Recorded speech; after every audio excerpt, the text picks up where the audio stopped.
अस्सलामुअलैकुम, my name is Maria Parveen and welcome to my YouTube channel.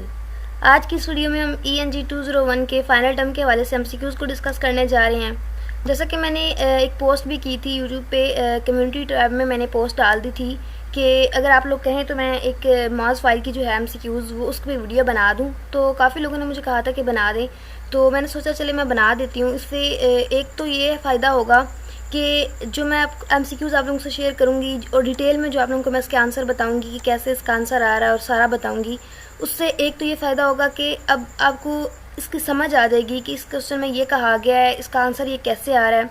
फिर अगर paper में आपको कोई भी चेंजिंग करके देता है, अगर एग्जामिनर जो है वो आपको पेपर में कुछ ना कुछ स्टेटमेंट चेंज करके दे देता है या ऑप्शन चेंज करता है या कुछ ना कुछ चेंजिंग करता है, तो आप लोगों को पता होगा कि भाई इसका ये कॉन्सेप्ट था, इसका ये आंसर होगा। तो इसलिए मैं ये वीडियो बना रही हूँ ताकि अगर स्टेटमेंट वगैरह चेंज होकर आती हैं तो मोस्टली चीज़ें आप लोगों को पता होनी चाहिए, ताकि MCQs किस तरह का भी आता है तो आप लोग उसका आंसर करेक्ट लगा सको। वरना मैं अगर सिंपल भी कहूँ तो मैं यूँ कर सकती हूँ कि 1-2 मिनट की वीडियो बना दूँ, उसमें मैं आप लोगों को बता दूँ कि ये फ़ाइल है, ये बहुत ज़्यादा इंपॉर्टेंट है, आप लोग इसको प्रिपेयर कर लो, इसमें से पेपर आ जाएगा। लेकिन इस तरह जो है कॉन्सेप्ट क्लियर नहीं होंगे और इस तरह पॉसिबिलिटी नहीं होती कि भाई इसमें से ही पेपर आएगा। लेकिन यहाँ पे जो मैं क्वेश्चन शेयर कर लूँ, मतलब डिस्कस कर रही हूँ आप लोगों के साथ, इससे आप लोगों के कॉन्सेप्ट क्लियर होंगे और अगर पेपर में किसी तरह का भी क्वेश्चन चेंज होकर भी आता है तो आप लोग उसको अटैम्प्ट कर सकोगे। तो चलिए टाइम वेस्ट किए बिना स्टार्ट करते हैं। और यहाँ पे मैं ऑलमोस्ट 60 to 70 क्वेश्चन जो हैं MCQs जो है वो डिस्कस करूँगी और बाकी इसमें 46 पेजेस हैं फ़ाइल में। इस फाइल का लिंक भी मैं डिस्क्रिप्शन में दे दूँगी, लेकिन 60 to 70 क्वेश्चन मैं आप लोगों से डिस्कस करूँगी और उसके बाद बाकी भी अगर आप लोग करना चाहें तो मुझे बता दीजिएगा। उसका नेक्स्ट पार्ट जो है वीडियो वो भी मैं कल अपलोड कर दूँगी। तो अभी फर्स्ट पार्ट स्टार्ट करते हैं। तो फर्स्ट में 70 क्वेश्चन है। पहला क्वेश्चन हमारे पास क्या है कि which of the following is generally organised by direct approach and receives a favourable reaction. अब यहाँ पे वो कह रहे हैं कि इनमें से ये जो ऑर्गेनाइज की गई डायरेक्ट अप्रोच, इसमें फेवरेबल रिएक्शन जो है हमें रिसीव होता है कि वो कौन सी यहाँ पे मैसेज है जिसमें हमें डायरेक्ट अप्रोच मिलती है और फेवरेबल रिएक्शन मिलता है। तो अब बिज़नेस में तो लाइक डायरेक्ट रिएक्शन नहीं होता, बैड न्यूज़ और गुड न्यूज़ में डायरेक्ट और इनडायरेक्ट अप्रोच होती है। बैड न्यूज़ की बात कर लेते हैं, इसमें क्या होता है, इसमें इनडायरेक्ट अप्रोच होती है। आप लोगों ने याद रखना क्या होती है, इनडायरेक्ट अप्रोच होती है। जबकि गुड न्यूज़ जो है वहाँ पे डायरेक्ट अप्रोच होती है और फेवरेबल रिएक्शन होता है। आप गुड से ये आइडिया हो सकता है गुड न्यूज़ कोई अच्छी बात, कुछ फेवरेबल चीज़ होती है, लेकिन बैड में थोड़ा आप नेगेटिविटी में आ जाती है चीज़ और इनडायरेक्ट आती है। याद रखिएगा, बैड में क्या है, इनडायरेक्ट होता है और गुड न्यूज़ में क्या होता है, डायरेक्ट अप्रोच होती है। तो इसलिए यहाँ पे इसका सी करेक्ट आंसर है। उसके बाद नेक्स्ट क्वेश्चन देख लेते हैं। यहाँ पे मैंने साथ में मेंशन भी कर दिया, आप लोगों को नज़र आ रहा होगा, मैंने यहाँ पे एक नोट से बना के ऐड किए हुए हैं। डायरेक्ट अप्रोच को हम क्या कह सकते हैं, डिडक्टिव भी कह सकते हैं, और जो हमारे पास इनडायरेक्ट अप्रोच होती है उसको इंडक्टिव कहते हैं। ये भी आप लोगों ने माइंड में रखना है। और उसके बाद नेक्स्ट क्वेश्चन देख लेते हैं। नेक्स्ट क्वेश्चन है कि which of the following are real but unnamed reader. तो यहाँ पे हमारे पास 4 ऑप्शन दिए गए हैं। तो फैंटम जो रीडर्स होते हैं इनका मैं आप लोगों को यहाँ पे थोड़ा सा बता देती हूँ। मैं यहाँ पे नोट ऐड किया हुआ है। फैंटम रीडर्स कौन से होते हैं, जो रियल तो होते हैं और अननेम्ड रीडर्स होते हैं। बट ये कौन से होते हैं, who use communication address to others, ये दूसरों को जो है कम्युनिकेशन एड्रेस के तौर पर यूज़ करते हैं। मतलब ये रियल होते हैं लेकिन अननेम्ड रीडर्स होते हैं। तो ये कौन से होते हैं, इसका एक करेक्ट आंसर है। कैसे आता है मैंने इसकी डेफिनेशन भी बता दिया, उसका आंसर जो है ये भी आप लोगों को बता दिया है। उसके बाद नेक्स्ट क्वेश्चन देख लेते हैं। तो नेक्स्ट क्वेश्चन है कि चूज़ द करेक्ट सेंटेंस। अब ये बहुत ज़्यादा इंपॉर्टेंट क्वेश्चन है जिसमें आपको करेक्ट सेंटेंस चूज़ करना होता है। तो इसमें यहाँ पे मैं 4 ऑप्शन दिए गए हैं। तो जो करेक्ट ऑप्शन है मैं उसी के आप लोगों को ज़्यादा करवाऊंगी क्योंकि वीडियो काफ़ी लेंथी हो जाएगी, इतने ज़्यादा MCQs डिस्कस करने हैं। तो यहाँ पे है कि you may not enter mister Haris office without his permission. अब यहाँ पे ये करेक्ट कैसे है मैं सिर्फ आप लोगों को ये बताऊँगी। तो यहाँ पे ये चीज़ अगर आप लोग देखें तो मिस्टर हारिस ऑफिस आया हुआ है। तो अगर यहाँ पे आप लोग ये देखें तो यहाँ पे मिस्टर हारिस ऑफिस आया हुआ है, तो मिस्टर हारिस के आगे एस के साथ दरमियान में क्या है, अपोस्ट्रोफी का सिंबल यूज़ किया गया है। अब इसका मतलब क्या होता है कि मिस्टर हारिस का ऑफिस। तो यहाँ पे जो ये इसका बाद में एस यूज़ किया गया ये इनकरेक्ट है। उसके बाद यहाँ पे एस लगा के ऊपर अपोस्ट्रोफी का सिंबल ही नहीं है, यहाँ पे भी नहीं है। तो जहाँ पे किसी की कुछ मलकियत को शो करना हो वहाँ पे क्या लगाते हैं, एस के ऊपर अपोस्ट्रोफी लगाते हैं। तो इसलिए ये करेक्ट सेंटेंस है कि मिस्टर जो हारिस है उसका ऑफिस है और उसमें आप लोग उसकी परमिशन के बगैर एंटर नहीं हो सकते। उसके बाद क्वेश्चन नंबर 4 है कि choose the sentence with the correct punctuation. Punctuation वाले बहुत ज़्यादा इंपॉर्टेंट क्वेश्चन है, ये भी आप लोगों ने जो है पंक्चुएशन की प्रैक्टिस कर लेनी है। इसके लिए मैं आप लोगों को एक वेबसाइट का लिंक भी दे दूँगी, आप लोगों ने उससे भी जो है इसकी प्रिपरेशन कर लेनी है। तो यहाँ पे इसका ऑप्शन देख लेते हैं। ऑप्शन क्या है कि the American flag has 3 colours namely red, white and blue. तो अब यहाँ पे ये क्या है, यहाँ पे जो हमारे पास आ रहा है 3 कलर्स तक, इसके आगे आकर सेमी कॉलन नज़र आ रहा है। अब ये क्या कर रहा है, ये इन आइटम्स को, मतलब सेमी कॉलन हम वहाँ पे यूज़ करते हैं जहाँ पे हम आइटम्स को डिफरेंस करते हैं मेन चीज़ से। अब यहाँ पे मेन चीज़ है कि कलर्स की बात की जा रही है, ये एक मेन बात होगी। अब उसके आगे उनकी नेमली उनके नाम मेंशन किए जा रहे हैं, इसलिए क्या आ रहा है, कॉमा आ रहा है। अब कलर्स को कॉमा के साथ सेपरेट उसने कर दिया कि ये कलर है। अब जहाँ पे भी एक चीज़ बात की जा रही है, किसी भी लिस्ट की बात की जा रही है, कोई लिस्ट होगी, किसी भी कुछ इन्फॉर्मेशन दी जा रही है कि भाई इसमें ये कैटेगरीज़ हैं, तो जिसमें बात की जा रही है उसके दरमियान क्या आएगा, सेमी कॉलन आएगा। और उसके बाद जो हमारे पास जैसे रेड, ब्लू, वाइट हो गया, ये कैन के दरमियान क्या आएगा, कॉमा आएगा। इसी तरह कोई भी चीज़ों की बात की जा रही है, कोई नेम्स बात, किसी के नेम है या कोई भी ऐसी चीज़ है, तो उसके दरमियान क्या आएगा, कॉमा आएगा। उसके बाद नेक्स्ट देख लेते हैं, क्वेश्चन नंबर 5 जो है, इसमें क्या कह रहे हैं कि feasibility reports are used. Feasibility reports वाला बहुत ज़्यादा इंपॉर्टेंट है, बल्कि रिपोर्ट्स वाला जितना भी टॉपिक है, लेक्चर्स हैं, वो आप लोग कर लीजिएगा, ये बहुत ज़्यादा इंपॉर्टेंट है। अब वो कह रहे हैं फिजिबिलिटी रिपोर्ट्स आर यूज्ड। अब फिजिबिलिटी रिपोर्ट क्या होती है मैं आप लोगों को बता देती हूँ, मैंने यहाँ पे साथ में ऐड भी कर दिया है कि फिजिबिलिटी रिपोर्ट क्या होती है। इसको जूम कर लेते हैं। तो फिजिबिलिटी रिपोर्ट है कि a feasibility report is a document, ये एक डॉक्यूमेंट है that assesses potential solution to business problem, determines which of these are viable for further analysis. इसमें प्रॉब्लम्स को देखा जाता है और देखा जाएगा इसमें फर्दर एनालिसिस हो सकते हैं या नहीं। तो यहाँ पे ये फर्स्ट ऑप्शन देखें कि फिजिबिलिटी रिपोर्ट क्यों यूज़ की जाती है, टू एनालाइज प्रॉब्लम को एनालाइज करने के लिए एंड प्रिडिक्ट प्रैक्टिकल अल्टरनेटिव्स के लिए। तो यहाँ पे ये आप लोगों ने याद रखना है, फिजिबिलिटी रिपोर्ट क्या है, इसकी फर्स्ट करेक्ट ऑप्शन है। कैसे है ये आप लोगों ने याद रखना है। ये एमसीक्यूज थोड़ा बहुत चेंज करके आप लोगों को दे सकता है, हो सकता है वो यहाँ पे ये दे दे कि to analyse problem and predict practical alternatives. आगे नीचे ऑप्शन दे सकता है कि कौन सी रिपोर्ट यूज़ की जाती है, 4 रिपोर्ट्स के ऑप्शन दे सकता है। तो आप लोगों ने याद रखना कि फिजिबिलिटी रिपोर्ट में ये होता है। उसके बाद क्वेश्चन नंबर 6 हमारे पास है कि which of the following should be avoided while writing business message. कि जब आप बिज़नेस मैसेज लिख रहे होते हैं तो उसमें क्या चीज़ अवॉइड करनी चाहिए। अब मैं आप लोगों को यहाँ पे ये बता देती हूँ। प्रीचिंग जो है इसमें बेसिकली क्या होता है, मतलब आप उस चीज़ को तबलीग कर रहे होते हैं, उसको मतलब उसको एक्सप्लेन कर रहे होते हैं या उसकी साइड ले रहे होते हैं, कुछ इस तरह का आप लोग समझ सकते हैं। उसके बाद इंटीमेसी में क्या होता है, आप एक उसमें कह सकते हैं कि उसकी साइड लेना या उसमें ज़्यादा उसको एक्सप्लेन करना, या आप कह सकते हैं कि उससे कनेक्शन के अबाउट बताना। अब यहाँ पे फर्स्ट ऑप्शन की बात कर लेते हैं जो इसका आंसर है। तो मैं आप लोगों को बता देती हूँ कि फॉर्मस लैंग्वेज क्या होती है, जो हमें नेगेटिविटी मतलब देती है।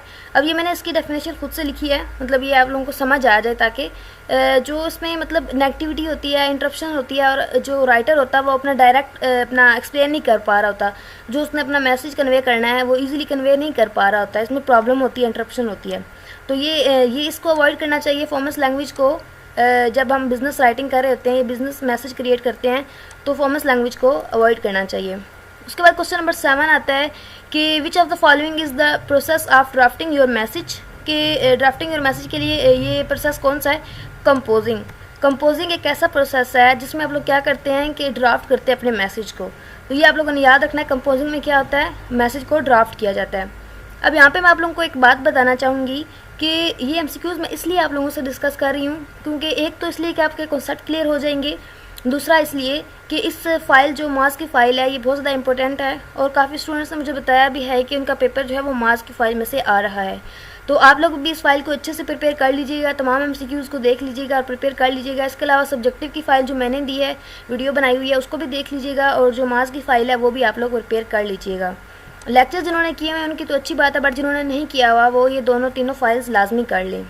और उसके बाद क्वेश्चन नंबर 8 देख लेते हैं। तो क्वेश्चन नंबर 8 है कि which of the following is achieved through a balance between precise language and familiar language. अब यहाँ पे मैं आप लोगों को इनकी डेफिनेशन बता देती हूँ। ये लेक्चर नंबर 10 से है, इतना इंपॉर्टेंट तो नहीं है बिकॉज हमारा सिलेबस जो है ये लास्ट के जो लेक्चर्स हैं 23 से 45 तक है, लेकिन फिर भी पेपर में आ सकता है क्योंकि मोस्टली फाइल्स ये पेपर जो है इसी फाइल में से आ रहा है। तो प्रिसाइज लैंग्वेज कौन सी होती है, जिसमें क्या करते हैं, select exactly the right word, मतलब जो वर्ड है एग्जैक्ट जिसका मतलब बन रहा है वही डायरेक्ट बात की जाती है। बट जो फेमिलियर लैंग्वेज है इसमें आप कह सकते हैं कि डायरेक्ट बात नहीं की जाती, इसमें जो आपके सिचुएशन है उसके अकॉर्डिंग देखा जाता है, सिचुएशन के अकॉर्डिंग बात की जाती है, डायरेक्ट बात नहीं की जाती। लेकिन प्रिसाइज लैंग्वेज में डायरेक्ट बात की जाती है। तो वो कहते हैं कि क्लैरिटी जो है इसमें क्या होता है, बैलेंस रखा जाता है प्रिसाइज लैंग्वेज में और फेमिलियर लैंग्वेज में। तो यहाँ पे इसका क्लैरिटी आंसर है, ये आप लोगों ने याद रखना है। उसके बाद क्वेश्चन नंबर 9 की तरफ आ जाते हैं। क्वेश्चन नंबर 9 में है कि which of the following is the first thing you must consider while writing a resume.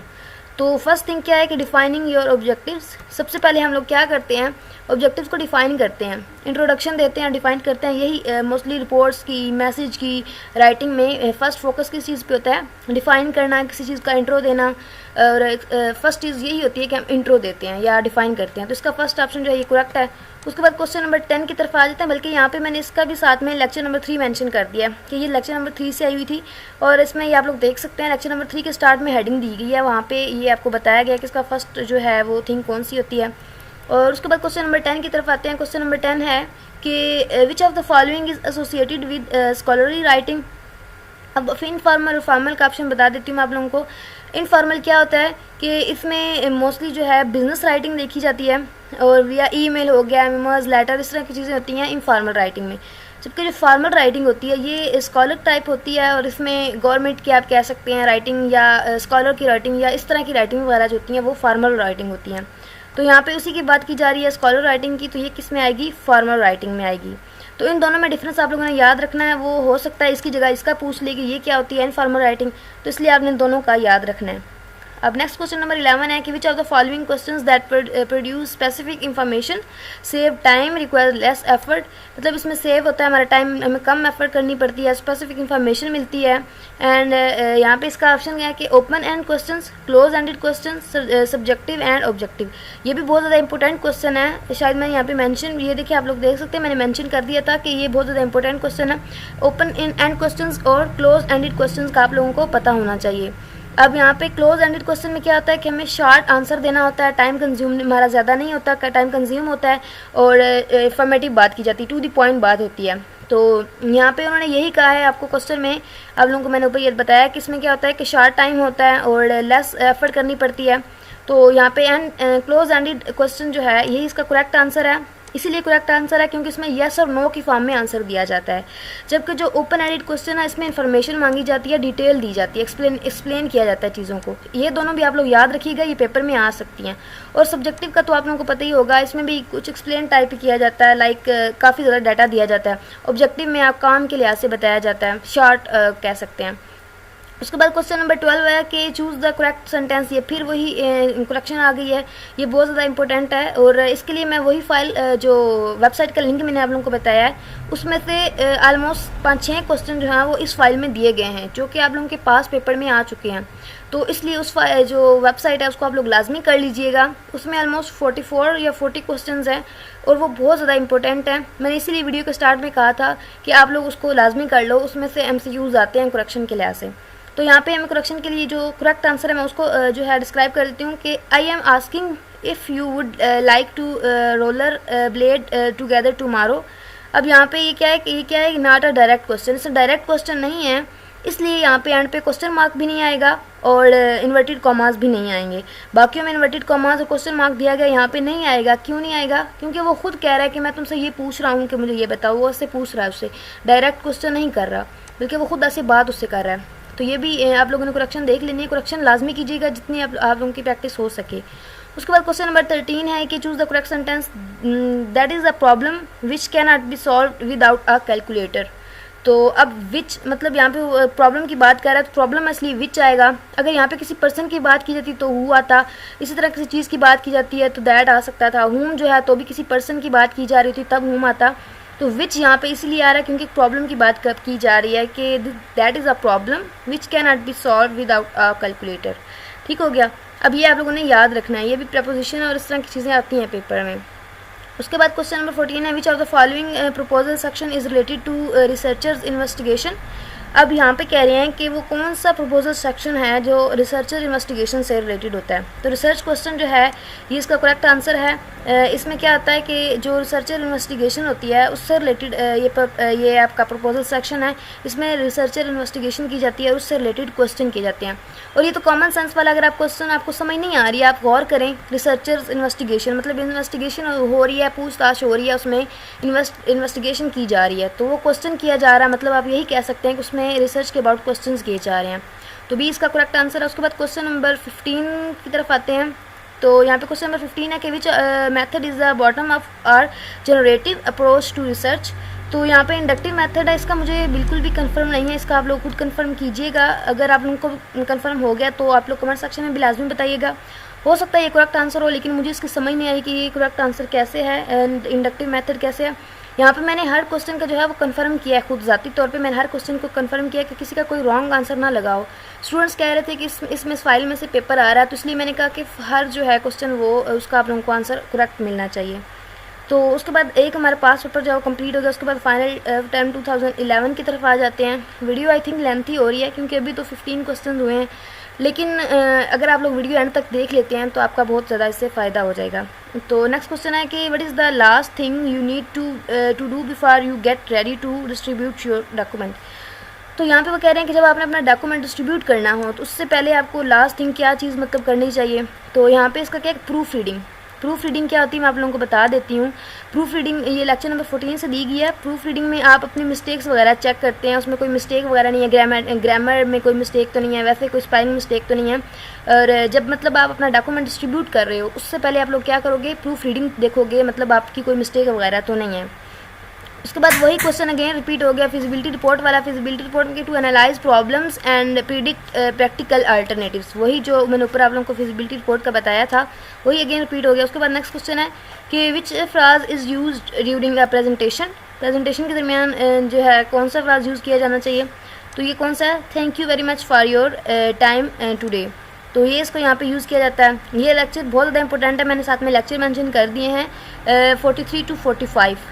तो लास्ट के बल्कि 40 से 45 सारे लेक्चर्स भी इंपॉर्टेंट हैं। जो इंटरव्यू वाले लेक्चर्स हैं 40 से आई थिंक 42 तक है, मुझे कंफर्म नहीं है।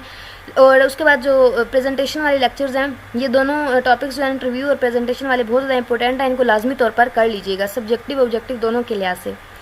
तो उसके बाद क्वेश्चन नंबर 4 हमारे पास है कि claim letter is also called. अब यहाँ पे है कि एडजस्टमेंट लेटर, और मुझे यहाँ पे मुझे ये लग नहीं रहा था कि इसका यही आंसर है, बिकॉज इसमें क्या होता है कि कंप्लेन की जाती है, एक किसी भी चीज़ के अबाउट आप लोग कंप्लेन की जाती है।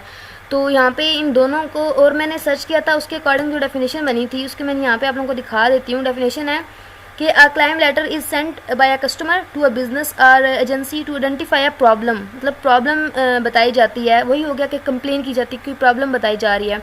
उसके बाद एंड पे लिखा हुआ है कि it refer to as a letter of complain, कि कंप्लेन के तौर पर एक लेटर जो है वो इसको कहा जाता है कि कौन सा लेटर है कंप्लेन का। तो यहाँ पे वही ऑप्शन तो हमें दिया गया है, लेकिन ऊपर एडजस्टमेंट का भी ऑप्शन दिया गया। दोनों ऑप्शन इसके करेक्ट हो सकते हैं। अगर आपको इनमें से एक ऑप्शन मिलता है तो आप फिर तो एडजस्टमेंट लगा दें, लेकिन अगर दोनों मतलब वो पूछ लेता है कि भाई बी और सी या ए और सी दोनों में दे देता है तो फिर आप वही लगाइएगा जिसमें दोनों आ रही हों। तो उसके बाद नेक्स्ट क्वेश्चन देख लेते हैं। क्वेश्चन नंबर 5 है कि if your message is specific definite and vivid which of the following principle has been applied. तो कह रहे हैं कि अगर आपका मैसेज जो है वो स्पेसिफिक है, डिफाइंड है, डेफिनेट है, तो इसका ऑप्शन क्या है कि कंक्रीटनेस। तो इसका आंसर जो है कंक्रीटनेस है, यह भी आप लोगों ने याद रखना है। ये वैसे आपके स्टार्ट के मिड के सिलेबस में आया है, मैं आप लोगों को साथ साथ बताती जा रही हूँ ताकि आप लोगों को पता चल जाए कि ये वाले हमने ज़्यादा अच्छे से करने हैं और समझने हैं। तो उसके बाद क्वेश्चन नंबर 6 है कि which of the following suggest the following statement. First group the idea and then put the, आगे यहाँ पे उन्होंने क्या लिखा है, and put them in sequence. तो कह रहे हैं कि फर्स्ट क्या करें, आप अपने आइडियाज़ को एक ग्रुप की शक्ल दें और फिर उनको एक सीक्वेंस में पुट कर दें। उसका आंसर है ऑर्गेनाइज द मैसेज, कि मतलब आप अपने मैसेज को ऑर्गेनाइज कर रहे हैं, बना रहे हैं, उसको एक फॉर्म दे रहे हैं। तो इसमें क्या है, इसकी ऑर्गेनाइज द मैसेज में भी पूछ सकते हैं, नीचे ये ऑप्शन आपको दे सकता है स्टेटमेंट की फॉर्म में भी। तो आप लोगों ने याद रखना है कि फर्स्ट हम क्या करते हैं, ग्रुप आइडियाज़ जो हैं उनको ग्रुप की शेप देते हैं, फिर उनको सीक्वेंस में पुट कर देते हैं। उसके बाद क्वेश्चन नंबर 7 की तरफ आ जाते हैं। तो क्वेश्चन नंबर 7 हमारे पास है कि which of the following significantly improves the interest of A presentation, कि किस चीज़ से आपकी जो है प्रेजेंटेशन में इंटरेस्ट डेवलप होता है। तो ये भी बहुत ज़्यादा इंपॉर्टेंट क्वेश्चन है, आई थिंक लेक्चर नंबर 31 से है ये क्वेश्चन, 32 से सॉरी। तो इसमें विजुअल एड्स हैं, जब विजुअल एड्स आप फिगर्स पेश करते हो, डायग्राम्स दिखाते हो, ग्राफ्स दिखाते हो, उसके थ्रू आप लोग अपनी प्रेजेंटेशन जब दिखाते हैं तो उससे क्या होता है कि आप लोगों की जो प्रेजेंटेशन होती है उसमें काफ़ी इंटरेस्ट होता है, और जो वहाँ पे आपके क्लाइंट्स या कस्टमर वगैरह जो देख रहे होते हैं, या जो भी वहाँ पे आप जिनके सामने प्रेजेंटेशन दे रहे होते हो, उनको एक इंटरेस्ट डिवेल्प होता है, किससे, विजुअल एड से।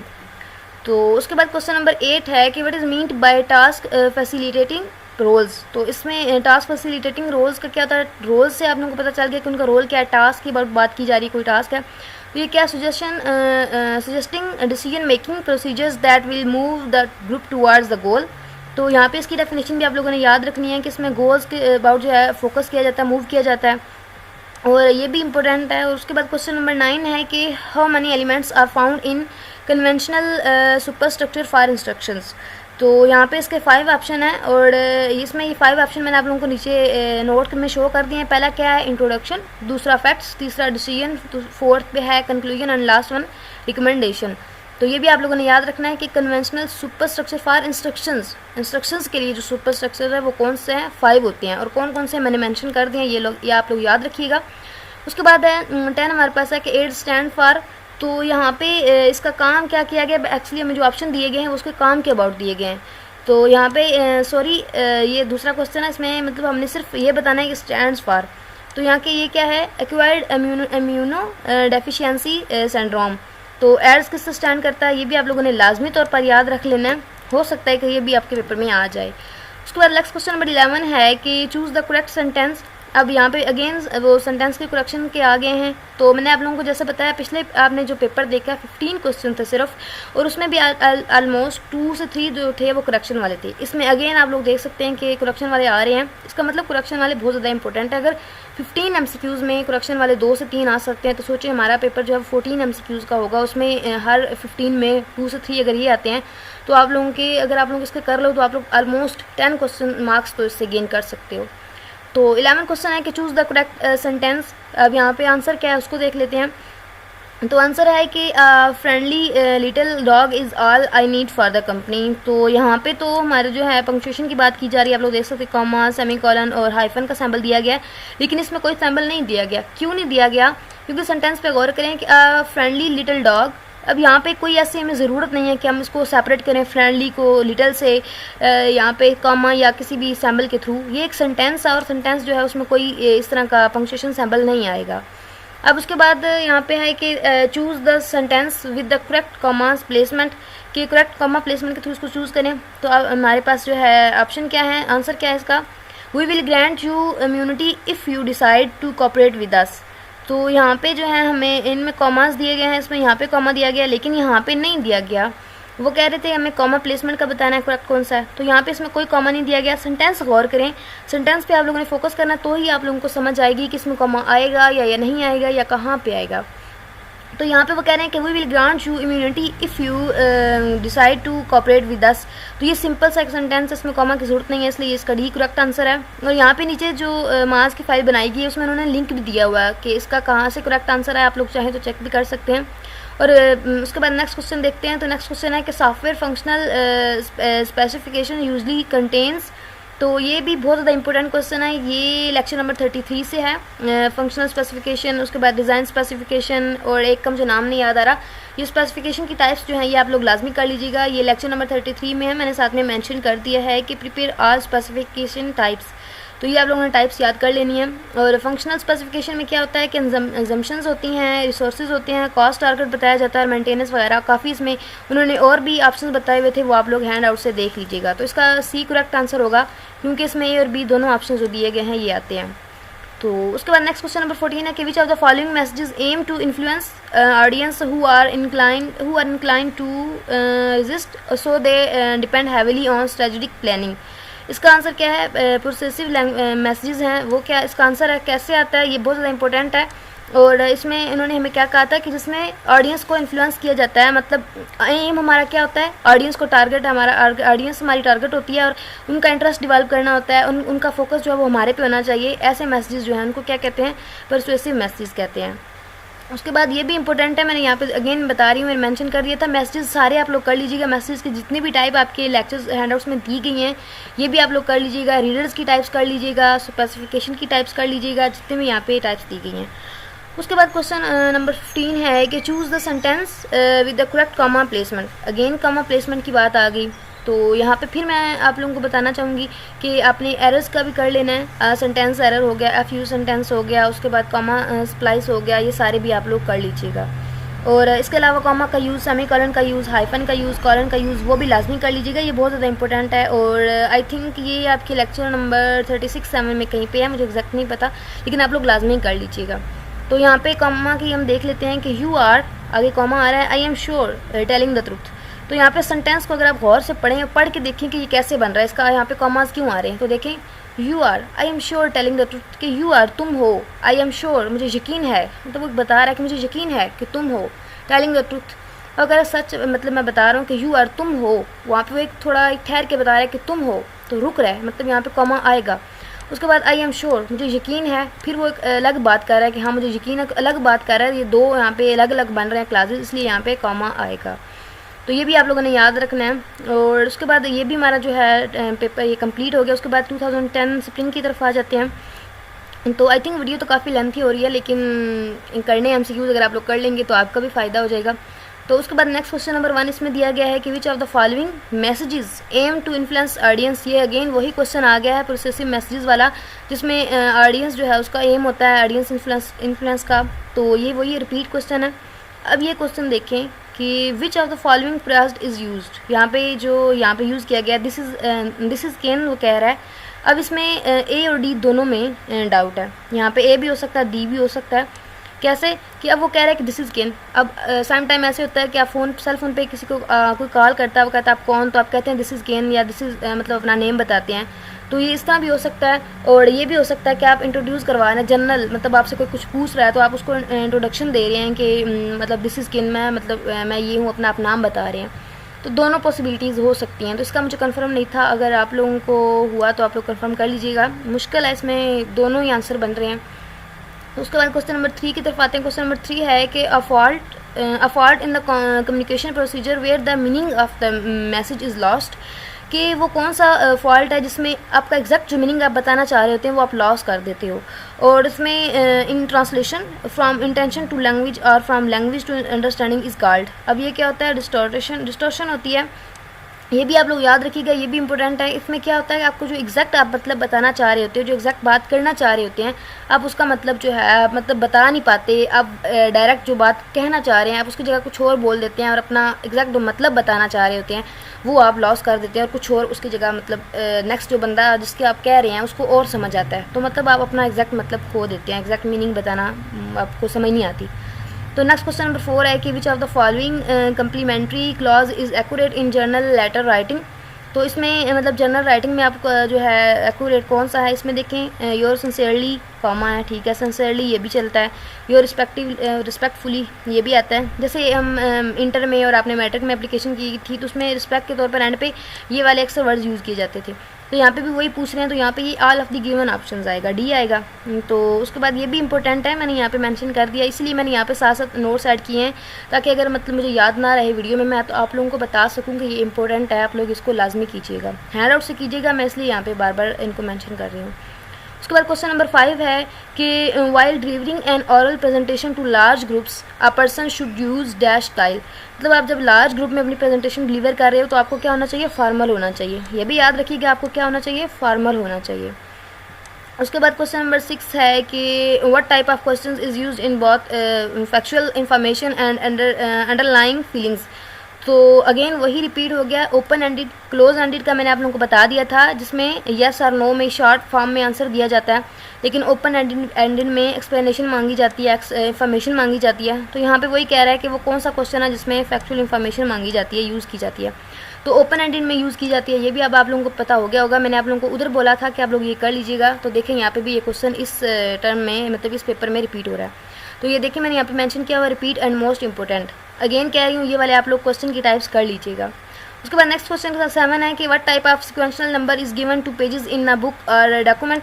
कि एक डॉक्यूमेंट में या pages in a book group में जो सिक्वेंशियल नंबर दिया जाता है, लाइक आपकी जो बुक है उसको स्टार्ट में नंबरिंग दी जाती है, जो आपके लेक्चर्स होते हैं उसमें नंबरिंग अगर दी जाती है तो उसको क्या कहेंगे, नंबर कहेंगे, सैम्बल्स कहेंगे, पेजिनेशन या इनुमरेशन।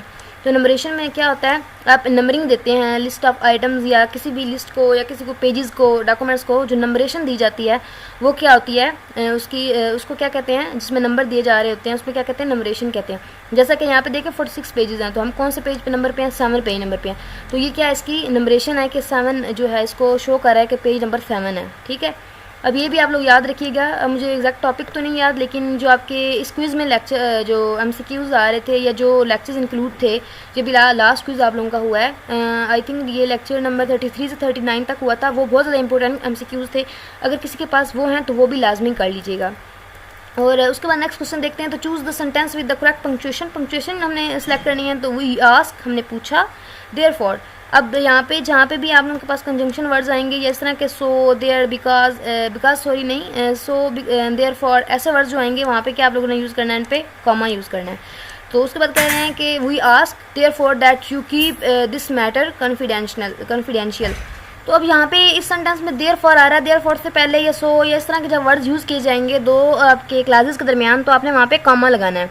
एक और चीज़ यहाँ पे बताना चाहूँगी कि अगर एक दो क्लासेस हों, उनके दरमियान में अगर कंजंक्शन वर्ड आ रहा हो और कॉमा भी आ रहा हो, तो आप लोगों ने याद रखना है कि जो पहला क्लॉज है उसके बाद कॉमा आएगा, और जहाँ पे कंजंक्शन वर्ड आ रहा है लाइक बट हो गया, बिकॉज हो गया, एंड हो गया, जो उन दो क्लासेस को कंबाइन कर रहे हैं, तो इस तरह के जो वर्ड्स आएंगे उनसे पहले आपने कॉमा लिखना है। ये आप लोग याद रखिएगा। इस तरह के इस फाइल में भी आई थिंक सो क्वेश्चंस हैं, तो आप लोगों ने ये माइंड में रखना, जहाँ पे कंजंक्शन वर्ड्स आएंगे, ज्वाइनिंग वर्ड्स आएंगे, उनसे पहले आप लोगों ने कॉमा लगाना, उससे बाद नहीं लगाना। लेकिन यहाँ पे सो, देयर, फॉर, इस तरह के जो वर्ड्स हैं ना, इनके बाद में कॉमा आता है। तो यहाँ पे ये करेक्ट आंसर इसका होगा सी, सॉरी, करेक्ट आंसर है। उसके बाद नेक्स्ट देख रहे हैं। नेक्स्ट फिर वो करेक्शन पूछ रहे हैं इस सेंटेंस की। इसमें है कि Paul Simon sang I am a rock, I am an island. तो यहाँ पे मतलब वो उसका बता रहा है कि उसने ये गाया, तो यहाँ पे क्या आएगा, कॉमा आएगा। मतलब उसके बाद यहाँ पे क्या आएंगे, इन्वर्टेड कॉमाज में आएगी। मतलब उसने जो कहा वो बात इन्वर्टेड कॉमाज में आएगी, और यहाँ पे इससे पहले हमेशा कॉमा आता है, ये भी याद रखिएगा। तो उसके बाद नेक्स्ट क्वेश्चन नंबर 10 आ जाते हैं। टाइम काफ़ी पहले वीडियो लेंथी हो गई है, तो मैं इसको जल्दी से कवर करवाने की कोशिश करती हूँ। तो यहाँ पे चूज़ द करेक्ट सेंटेंस है कि she will go to her grave with some secrets. अब वही अगेन चीज़ आ गई, इन्वर्टेड कॉमाज में अब वो आ रहा है कि वेंडी सैड, मतलब वेंडी ने कहा, आगे इन्वर्टेड कॉमाज में बात की जा रही है कि she will go to her grave with some secrets. तो ये इसका करेक्ट आंसर है। जिस तरह ये ऊपर मैंने आप लोगों को बताया, इनके दरमियान में ये मतलब कॉमा और इन्वर्टेड कॉमाज आएंगे, सेम इसी तरह यहाँ पे भी आएगा, लेकिन यहाँ पे इन्होंने थोड़ा सा इसको चेंज कर दिया। उसके बाद नेक्स्ट देख लेते हैं। नेक्स्ट जो है वो कह रहे हैं कि which of the following aspect represent the act of giving somebody a reason और इंसेंटिव टू डू समथिंग। मतलब अगर कुछ करने के लिए उनको जो है रीज़न दी जाती है, अगर किसी को कुछ करने के लिए रीज़न दी जा रही है प्रेजेंट करने के लिए, तो उसको क्या कहेंगे, मोटिवेशन कहेंगे। तो इसमें मतलब मोटिवेट किया जाता है कि आप ये करें, कुछ ना कुछ उसमें रीज़न बताई जाती है, इससे ये हो सकता है, ये हो सकता है, इसकी ये वजह है, ये होता है, तो उसमें बताया जाता है और अगले बंदे को मोटिवेट किया जाता है। तो इसका जो है एक करेक्ट आंसर है। उसके बाद क्वेश्चन नंबर 12 है कि what is meant bye intended reader. Intended reader कौन से होते हैं, ये बहुत ज़्यादा इंपॉर्टेंट क्वेश्चन है, और आपके इसके रीडर्स की टाइप्स आप लोग प्रिपेयर कर लीजिएगा। इंटेंडेड रीडर कौन से होते हैं, जो टारगेट ऑडियंस होती है, मतलब जो हमारे पास सामने ऑडियंस होती है, जिसके सामने हम प्रेजेंट कर रहे हैं, कुछ ना कुछ डाटा प्रोवाइड कर रहे हैं जिनको, वो कौन सी होती है, हमारी टारगेट ऑडियंस होती है। और उनको हमने क्या करना होता है, उनको मतलब उनकी जो रिक्वायरमेंट्स हैं उसके अकॉर्डिंग हमने मतलब उनको अपने जो हमारे हैं ना, आप कह सकते हैं कि हमारा जो एम है या हमारा जो गोल है, जो हमने उनको हिट करना है और उनका फोकस अपनी तरफ करना है, उनको मोटिवेट करना है, वो हमारी बात जो है कम्प्लीटली सुने। तो आई होप कि आप लोगों को समझ आ रही होगी मैं कहना क्या चाह रही हूँ। मतलब उनको अपनी तरफ हमने अट्रैक्ट करना है, अपनी टारगेट ऑडियंस जो है, जो हमारे सामने बैठी हुई है, तो उसको हम क्या कहते हैं, इंटेंडेड रीडर कहते हैं। और उसके बाद क्वेश्चन नंबर 13 है कि what is meant bye chronological. Chronology क्या होती है, क्रोनोलॉजी में क्या होता है, अक्सर जो है इवेंट्स ऑफ चेन होती है, ये आपके हैंडआउट्स में भी दी गई है। When investigating a chain of events organise the study to the events that happen first. मतलब इसमें स्टडी किया जाता है फर्स्ट इवेंट कब अकर हुआ, इसमें इन्वेस्टिगेट किया जाता है चेन ऑफ इवेंट्स को। तो ये आप लोग याद रखिएगा, ये भी इंपॉर्टेंट है कि क्रोनोलॉजी में क्या होता है। उसके बाद मैं यहाँ पे इसको एंड करती हूँ क्योंकि वीडियो काफ़ी लेंथी हो रही है। तो यहाँ पे कह रहे हैं which report share one essential characteristic and is write to help decision makers choose between more action.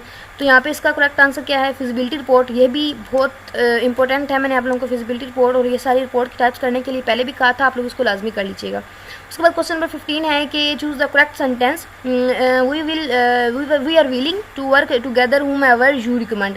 कि जिसके अबाउट आपने रिकमेंड किया था we are willing to work, मतलब हम सॉरी यहाँ पे कह रहा है कि हम जो है आपने जिसके अबाउट रिकमेंड किया था हम उसके साथ काम करने के लिए रेडी हैं। मतलब किसी पर्सन या किसी की भी ऐसी पर्सन की या किसी फीमेल मेल की बात की जा रही है।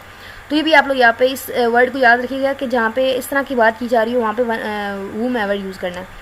तो उसके बाद बाकी मैं आप लोगों को फिर जो है इसकी प्रोवाइड कर दूँगी फाइल डिस्क्रिप्शन में, आप लोग कर लीजिएगा। अगर आप लोग चाहते हैं कि मैं इसकी एक और वीडियो बना दूँ तो मैं फिर बाकी एमसीक्यूज़ पे एक और इसकी वीडियो बना दूँगी। तो वैसे तो मेरा दिल कह रहा है मैं आप लोगों को सारे करवा दूँ, लेकिन आप लोग मुझे बता दीजिएगा अगर आप लोग फ़ाइल खुद करना चाहें तो भी आप लोग कर सकते हैं, या अगर मैं आप लोगों को इस तरह समझा के करवाऊँ तो वो भी मैं आप लोगों को करवा दूँगी। आप लोग मुझे डिस्क्रिप्शन में कह रही हूँ, आप लोग मुझे कमेंट सेक्शन में लाजमी तौर पर बता दीजिएगा। मैं आप लोगों को नेक्स्ट इसका पार्ट जो है वीडियो का वो कल इंशाल्लाह प्रोवाइड कर दूँगी। बट अगर आप लोग मुझे कहेंगे, स्टूडेंट्स कहेंगे तो ही मैं इस पर बनाऊँगी, वरना मैं फ़ाइल का लिंक डिस्क्रिप्शन में दे देती हूँ। आप लोग इसको लाजमी तौर पर कर लीजिएगा, बट इसको लाजमी प्रिपेयर कीजिएगा, इसको बिल्कुल भी स्किप ना कीजिएगा। इससे इंशाल्लाह आपके जो है काफ़ी तक प्रिपरेशन हो जाएगी और आपका जो कॉन्सेप्ट्स वगैरह हैं वो भी क्लियर हो जाएंगे। मज़ीद वीडियो अच्छी लगी तो प्लीज़ लाइक कीजिएगा और चैनल को सपोर्ट करते रहें जैसे आप लोग कर लेते हैं। और इंशाल्लाह आपको मेरी वीडियोज़ आगे भी अच्छी लगती रहेंगी, मैं इंशाल्लाह ऐसे ही एफर्ट करती रहूँगी, बस आप लोग मुझे सपोर्ट करते रहिएगा। मज़ीद वीडियो को लाइक कीजिएगा, फ्रेंड्स से शेयर कीजिएगा और चैनल पर न्यू है तो चैनल को सब्सक्राइब कीजिएगा। Thank you so much for watching my video. अल्लाह हाफिज़।